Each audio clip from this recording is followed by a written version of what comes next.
Cantábamos también ese himno que dice que nuestros cuerpos también cambiarán, no me acuerdo cómo decía la estrofa, a semejanza de Él, ¿no? Algo de eso vamos a hablar hoy, no en referencia a nosotros, sino a un episodio en la vida del Señor Jesús que está narrado en los 3 evangelios, Mateo, Marcos y Lucas, y estamos hablando de algo que el titula, al menos la 60, la transfiguración. Yo tomé como base el texto de Lucas, pero lo que les voy a leer en realidad es el complemento de las 3 narraciones, porque todas tienen algo que el otro no dijo, ¿no? Y eso es lo lindo de la armonía de los evangelios. Así que para no ir de un lado y para otro, yo me tomé el trabajo de unificar las lecturas y poner lo más importante. El relato está en varios lados: Lucas 9, 28 al 36, Mateo 16, del 21 al 28, y Marcos 8, del 31 al 9.1. Ustedes lo pueden buscar donde quieran, porque en realidad esta lectura les va a resultar rara porque es distinta a todas, porque es la mezcla de todas, justamente, ¿sí? Dice así: aconteció 6 días después de estas palabras, que Jesús tomó a Pedro, a Juan y a Jacobo y los llevó aparte solos, a un monte alto, a orar. Y entre tanto que oraba, se transfiguró delante de ellos, y resplandeció su rostro como el sol, y sus vestidos se hicieron blancos como la luz. Y he aquí 2 varones que hablaban con él, los cuales eran Moisés y Elías, quienes aparecieron rodeados de gloria y hablaban de su partida, que iba Jesús a cumplir en Jerusalén. Y Pedro y los que estaban con él estaban rendidos de sueño, mas permaneciendo despiertos vieron la gloria de Jesús y a los 2 varones que estaban con él. Y sucedió que, apartándose ellos de él, Pedro dijo a Jesús: Maestro, bueno es para nosotros que estemos aquí y hagamos 3 enramadas, una para ti, una para Moisés y una para Elías. No sabiendo lo que decía, pues estaban espantados. Mientras él decía esto, vino una nube que los cubrió y les hizo sombra, y tuvieron temor al entrar en la nube. Y vino una voz desde la nube que decía: Este es mi Hijo amado, en quien tengo complacencia, a él oíd. Al oír esto, los discípulos se postraron sobre sus rostros y tuvieron gran temor. Entonces Jesús se acercó y los tocó y dijo: Levantaos y no temáis. Y alzando ellos los ojos, a nadie vieron sino a Jesús solo. Y descendiendo ellos del monte, les mandó que a nadie dijesen lo que habían visto, sino cuando el Hijo del Hombre hubiese resucitado de los muertos. Y guardaron la palabra entre sí, discutiendo qué sería aquello de resucitar de los muertos. Hasta ahí nomás el texto. Después, si quieren, en sus casas, verifican si lo que leí está bien. Pero bueno, créanme que me tomé el tiempo de complementar las lecturas. Es un hecho sorprendente realmente. Ellos venían, Jesús venía de anunciar su muerte, no entendían, no, Pedro lo había reconvenido, le había dicho: no te convenga, Señor, esto, ¿no? Porque la visión que tenían ellos aún estaba borrosa de quién era el verdadero Mesías y de que el rol que iba a tener. Acuérdense, ellos veían solamente al Mesías como un libertador político.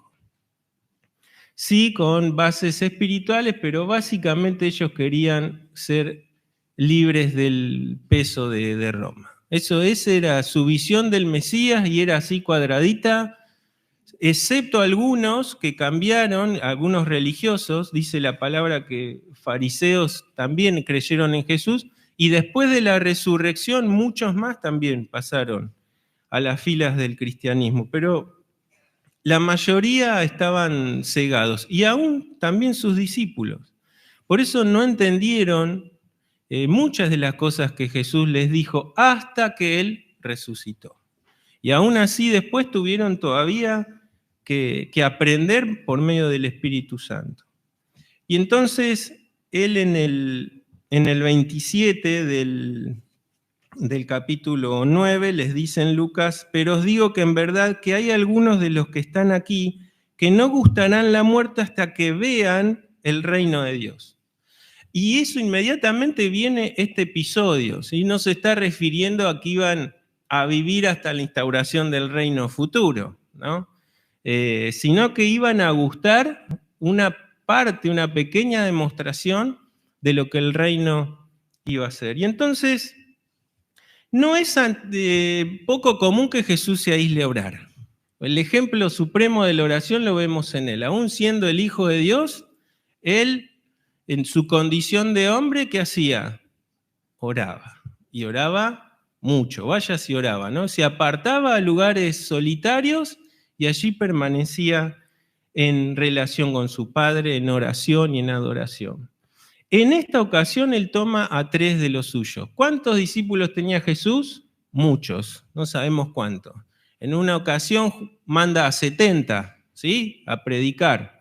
Y cuando él asciende, ¿cuántos había? Como 500, dice, ¿no?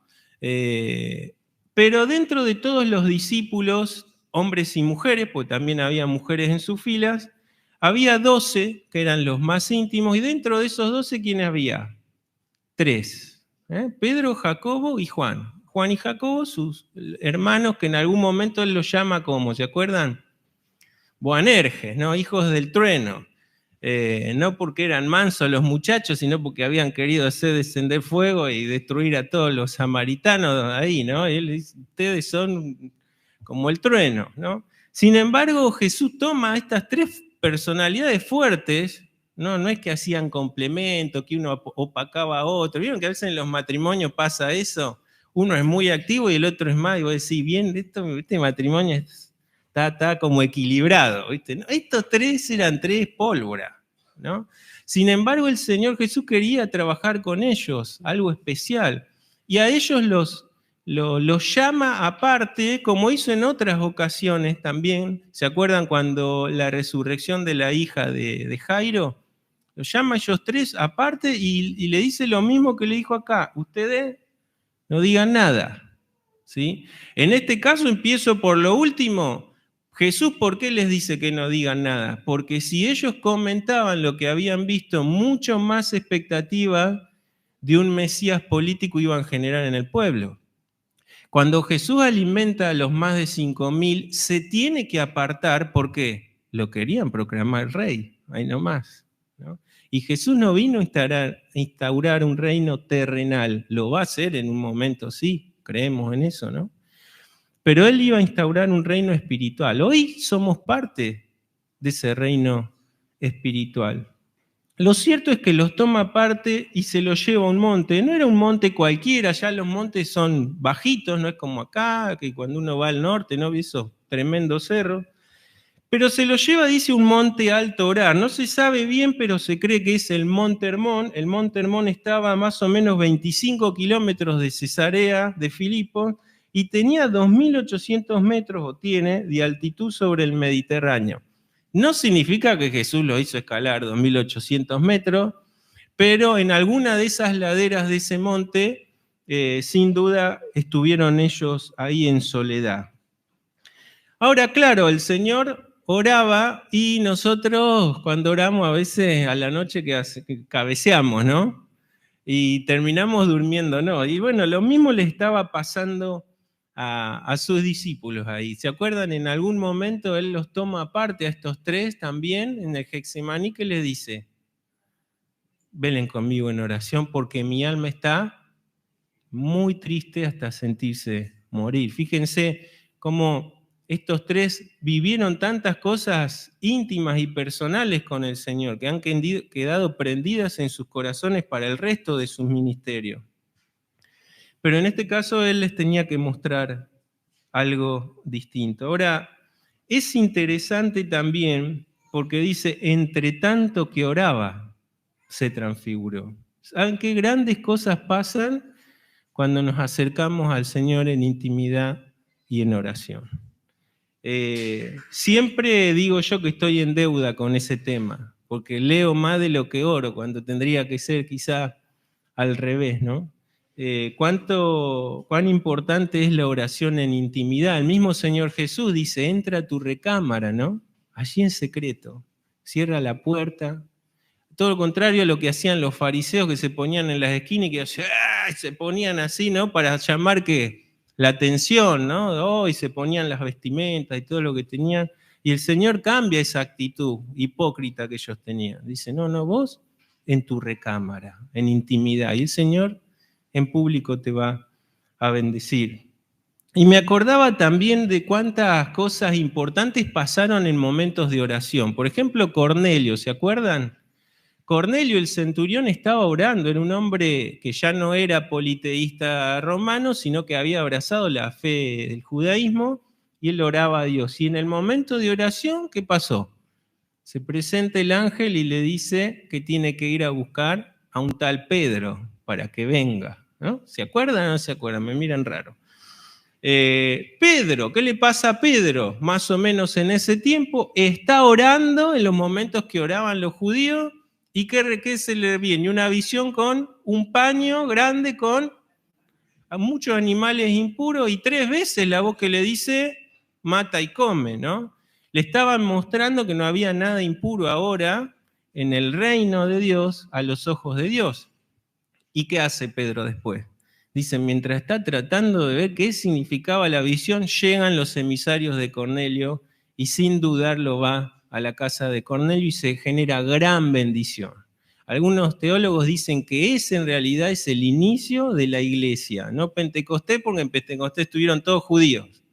Acá ahora pasan los gentiles también visiblemente, como testimonio también a los judíos que habían ido de Jerusalén a formar parte de la iglesia del Señor. Y en ellos nos vemos representados nosotros, ¿verdad? No sé si hay algún judío acá, pero de todas formas Pablo dice, de los dos, el Señor ¿qué hizo? Uno solo. Y en el nombre de Jesús y por su sangre somos sus hijos. Amén. Otro episodio de oración. Pablo, ¿se acuerdan cuando va camino a Damasco? ¿Qué recibe? El Señor Jesús se manifiesta con una luz también que nos hace pensar en este relato que vimos y queda ciego, ¿no? Lo llevan a Damasco, lo guían y él ora. Y él recibe la visión de que un profeta, de que Ananías iba a llegar, iba a poner sus manos y iba a recibir la vista. Y así pasó, ¿verdad? Y hay muchos ejemplos más, pero Juan mismo, en lo último, ya en el ocaso de su vida, ¿no? Con 90 y pico de años, dice, estaba en el Espíritu en el día del Señor. ¿Y qué pasó? Esa revelación tremenda, que nosotros hoy día todavía hay cosas que no entendemos, ¿no? Grandes cosas pasan en comunión y en cercanía con el Señor. Y entre tanto que oraba, dice, se transfiguró. Miren, esta palabra significa básicamente que su forma cambió. No porque se deformó Jesús, y no porque cambió en un ser espiritual, no. La gloria que él siempre tuvo ahora es algo impensado e incomprensible. Era como que traspasaba de adentro hacia afuera. Tanto así que dice qué pasó con su rostro. Dice, resplandeció como el sol y sus vestidos se hicieron blancos como la luz, ¿no? Lo que debe haber sido eso impactante. Y aunque los discípulos estaban medio dormidos, dice, vieron la gloria de Jesús y se hicieron para atrás, ¿no? Y en eso que se hacen para atrás, Pedro que dice, tartamudeando me lo imagino yo, bueno es para nosotros estar aquí, ¿no? Y hagamos 3 enramadas. Y dice el texto, no sabía lo que decía. Impresionante esa escena que ellos tienen que evidenciar ahí. Ahora, es importante e impactante también saber que en los momentos de intimidad y de oración, dice Romanos que El Espíritu nos ayuda en nuestra debilidad. ¿Por qué? Dice, porque no sabemos qué nos conviene pedir. Dice, intercede por nosotros con gemidos indecibles. Somos imperfectos, aún para comunicarnos con Dios, pero el Espíritu Santo que está en nosotros intercede. No sabemos otra vez cómo explicarlo a esto, pero en idioma espiritual, Él revela al Padre las intenciones de nuestro corazón, ¿no? Qué impactante esto, porque saben que, hermanos, por el sacrificio de Cristo ya no hay algo que nos separe de su presencia. En el lugar que estemos, donde deseemos nosotros cerrar nuestros ojos y en humildad acercarnos al Padre, por medio de Jesucristo hay libre entrada. Y el autor dice, acérquense confiadamente ante el trono de su gloria. Y esto no es por capacidades nuestras. Fíjense que seguimos siendo todavía medio toscos, incluso para comunicarnos con Dios, pero el Espíritu Santo que está en nosotros es el que, como el que reforma o el que mejora nuestra señal de comunicación al Padre. Y por eso puede haber una adoración y una oración plena. No solamente adoramos cuando cantamos, ¿no? La adoración es toda nuestra vida y cuando oramos estamos adorando a Dios también. Ahora, la transfiguración, algunos dicen, es el milagro de la transfiguración, cuando en realidad el milagro era que el Verbo esté contenido en un vaso de carne y hueso como nosotros. La transfiguración no fue un milagro, esa es la gloria que siempre tuvo Jesucristo, ¿no? Vemos, por ejemplo, en Juan 1:14, dice, y aquel Verbo fue hecho y habitó entre nosotros. Y Juan, recordando este episodio, dice, vimos su gloria, gloria como del unigénito del Padre, lleno de gracia y de verdad. Miren si no les quedó grabado a fuego este episodio. Y ese era el milagro. Que el Dios poderoso, al que nadie puede ver sin quedar en pie, ¿se acuerdan cuando Moisés le dice, déjame ver? ¿Y qué le dijo Dios? Impactante eso, mi rostro no podés ver. Que no hay un hombre que pueda ver mi rostro y quedar en pie. Te voy a mostrar mis espaldas, ¿no? Y puso su mano, dice ahí, una cosa figurada, porque Dios es espíritu, ¿no? Pero lo que presenció Moisés en ese monte impactante, y esa misma naturaleza divina ahora estaba contenida, no sabemos cómo tampoco, porque el que sustenta el universo, el glorioso y majestuoso Señor, ahora estaba en un cuerpo de carne y hueso como el nuestro, ¿no? Que cualquier cosa que nos golpeamos duele, nos pinchamos duele, y cuando vamos, si caminamos mucho nos duele, todo parece que no, tenemos que cuidar este cuerpo. Pero el Señor decidió tomar ese cuerpo humano, ¿para qué? Para acercarnos a nosotros, para acercarse, para sufrir y para interceder en su cuerpo también y en su sacrificio, para reconciliarnos con el Padre. Ahora, hay dos hombres que se aparecen ahí con Jesús y están charlando. ¿Quiénes son? Moisés y Elías. ¿Saben qué? Estos para los judíos eran los representantes de la ley en Moisés y de los profetas en Elías, eran como personas, ¿viste?, sagradas, casi hasta veneradas. Y estaban ahí con Jesús. Y una cosa más que nos llama la atención, porque ¿de qué hablaban? Dice ahí. Aparecían, dice, hablaban de su partida que iba Jesús a cumplir en Jerusalén. No hay más detalle que eso. No sabemos si es porque escucharon poco estos tres testigos o porque el Espíritu les dijo esto, no lo pongan solo esto. Lo cierto es que con Jesús estaban los dos representantes importantes, ¿no?, del pueblo. Y vemos también coincidencias, porque ellos experimentan también la gloria de Dios en un monte. ¿Se acuerdan? Moisés en dos oportunidades, una en el monte Horeb, ¿se acuerdan? Una zarza, la presencia de Dios, quita las sandalias de tus pies porque este es lugar santo.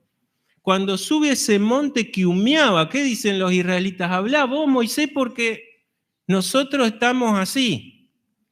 Vos después contanos lo que Dios te dijo. ¿No? Dice, era impactante la presencia de Dios en ese monte, pero ese hombre estaba allí en la presencia de Dios. Cuando él descendía, ¿qué hacía? Tenía que ponerse un velo en el rostro porque resplandecía del tiempo que estuvo en permanencia con Dios. Nosotros permanecemos mucho tiempo al sol y más yo me pongo negro, no resplandezco nada, ¿no? Pero en la presencia santa de Dios, Moisés tenía que tapar su rostro porque generaba temor en los demás. La santidad de Dios. Y Elías, ¿se acuerdan después de ese episodio? ¿Se acuerdan que hace descender fuego, que se mata a esos profetas idólatras? Su alma parece que al no ver los resultados que él esperaba, se deprime, se angustia. ¿Y termina en dónde? En un monte, ¿no? Hay un terremoto, hay apariciones, pero dice, ¿dónde estaba Dios? En un silbo apacible, ¿no? Y dice, he sentido vivo celo, ¿no?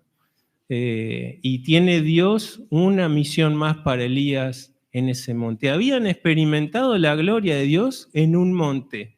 Y ahora Jesús estaba glorificado ahí con estas dos personas. Pero algo más que había en común también. La palabra que hablaban de su partida, la palabra partida es éxodo en griego, lo que se traduce, que nosotros enseguida, ¿qué se nos viene a la mente? Lo que Moisés lidera en el éxodo, en la salida de Egipto, en la liberación, pero ese éxodo es difícil porque tiene que ser a través de ¿qué? De un desierto. De un desierto. Y vaya que pasaron, ¿no? 40 años ahí padeciéndola. Moisés la padecía porque el pueblo era, vaya, un pueblo de dura que serví, ¿no? Un pueblo testarudo y hasta tuvo que interceder porque Dios en un momento le dijo, ¿sabes qué? Lo liquido a todo y de vos inicio un nuevo pueblo. No, ¿no? Intercede por el pueblo ahí Moisés, pero las vivencias de un éxodo duro, ¿no? Esa es figura de los padecimientos de Cristo. Por eso hablaban de su partida, de ese éxodo. Pero en contraparte a ese éxodo sufriente estaba Elías, que vivió otro éxodo. Y él, en una carroza de fuego, ¿hacia dónde se fue? Su éxodo fue de la tierra hacia la presencia del Señor. Y fíjense cómo estas dos personalidades también son figuras del ministerio de Cristo. El éxodo sufriente en la tierra con sus padecimientos, pero el éxodo de glorificación, de resurrección y glorificación junto al Padre. Impactante lo que sucede aquí. Y fue tan impactante que Pedro no sabía lo que decía. Dice, es bueno que estemos aquí. Es algo noble lo que Pedro dice, al fin y al cabo, ¿no? Es una persona auténtica. No tenía doble cara, no era que decía una cosa y era otra. Pedro era como era. Y a veces el Señor lo tenía que, ¿no? que amonestar y a veces le dijo, bien Pedro, ¿no? Esto no fue tuyo, fue revelado de arriba, pero era el que siempre decía, el que iba, a veces tropezaba y a veces bien, pero en este caso tiene una buena intención. Es bueno, sí, era bueno, pero era lo mejor que habían vivido hasta el momento, ver la gloria y ellos estar ahí en esa gloria. Pero hay algo en lo que le erró Pedro. ¿Qué hizo? Y hagamos 3 enramadas.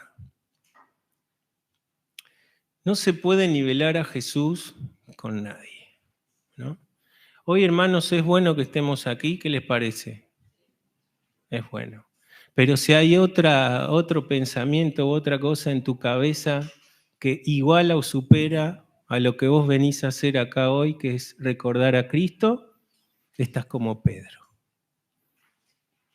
Nuestros problemas, nuestras dificultades, sí, traigámoslos acá, pero dejémoslos en el pie de la cruz. Y podamos entonces levantar nuestra mirada y contemplarle solamente a Él, porque no hay nada que se pueda igualar a lo que el Hijo del Hombre vino a ser, a lo que Cristo es para nosotros hoy. Hoy vemos símbolos y sin duda recordamos sus padecimientos, pero también recordamos su resurrección y recordamos que Él ahora, en este momento, sigue intercediendo por nosotros delante del Padre. No hay nada que se pueda igualar a nuestro Señor. Ahora, no estaba Él diciendo estas palabras cuando aparece una nube, la famosa Shekinah que habla, ¿no? Que en el desierto de día que los guiaba una nube, la presencia de Dios en esa nube, y de noche una columna de fuego. Qué espectacular eso, ¿no? Pero cuando la nube descendía al tabernáculo, ¡ay! No se podía acercar nadie porque morías instantáneamente, ¿no? La presencia de Dios. Y ahora esa nube se acerca acá. Es como que le dice, Pedro, cortá acá con lo que estás diciendo, porque estás diciendo una blasfemia. No pueden haber tres chozas. Si hay una choza, tiene que ser una y tiene que ser para mi hijo. Y aparece una voz. Y si estos ya estaban asustados, ahora ya están temblando, tirados en el piso. Y esa voz resonante, que sin duda no fue la misma voz de otros lados, porque si hubiesen muerto de miedo ahí, les da un síncope, cualquier cosa, ¿no?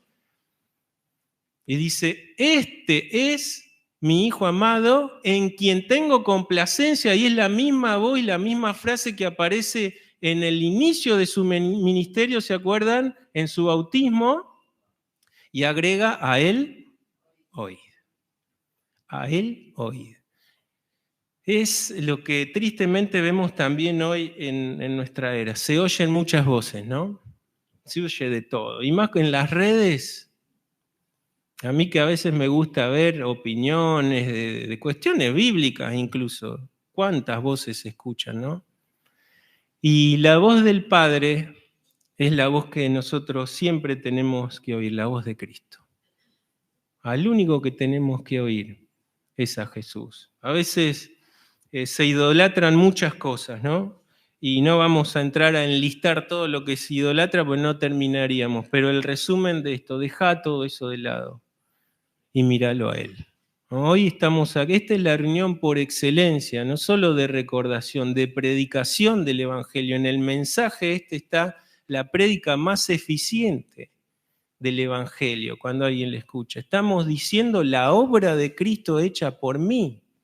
No es la obra de un pastor, no son mis obras queriendo alcanzar algo, no es la obra de un papa ni de una iglesia, es la obra de Cristo hecha, y lo hacemos personal, por mí.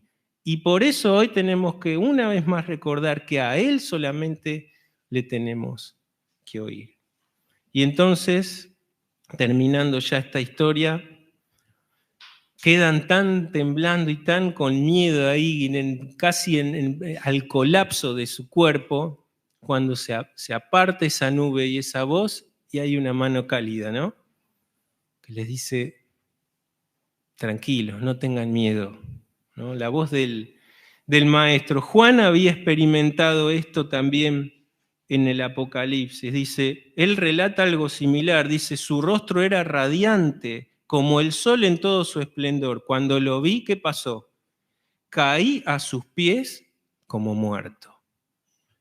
Pero él puso su mano derecha sobre mí y me dijo lo mismo, no temas, no temas.